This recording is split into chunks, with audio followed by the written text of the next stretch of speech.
تحويل أحمد سيد زيزو وإمام عاشور للتحقيق داخل النادي الأهلي. قرر محمد يوسف المدير الرياضي بالنادي الأهلي تحويل ثنائي الفريق الأول لكرة القدم بالنادي أحمد مصطفى زيزو وإمام عاشور إلى التحقيق. إذا من المقرر أن يتواصل المدير الرياضي مع الثنائي خلال الساعات المقبلة، خاصة أنه منشغل بملف المدير الفني الأجنبي الجديد خلفا لخوسيه ريبيرو. وهناك حالة غضب ضد الثنائي بسبب نشر رسائل عبر حساباتهم الشخصية على مواقع التواصل الاجتماعي دون الرجوع إلى محمد يوسف المدير الرياضي ليتقرر تحويل الثنائي للتحقيق.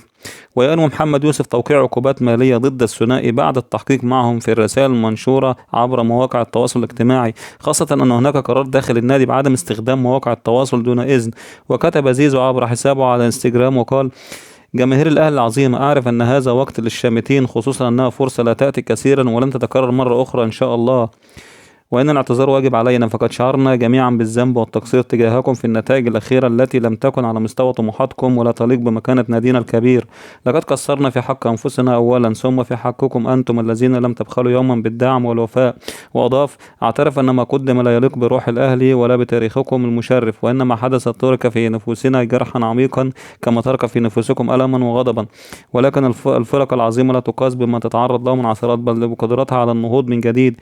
والأهلي لم يعرف يوما الاستسلام. أعدكم أن هذا التقصير لن يتكرر، وأن المرحلة القادمة ستكون ردا عمليا يليق بكم، ويعيد الأهلي إلى موقعه الطبيعي في الصدارة، منافسا على كل بطولة، مصدرا للفخر دائما وأبدا. فيما كتب إمام عاشور: لما تبقى وحش قول أنت وحش، لكن لما تبقى كويس سيب الناس هي اللي تقول ده كويس، لكن ما تقولش رأيك في نفسك.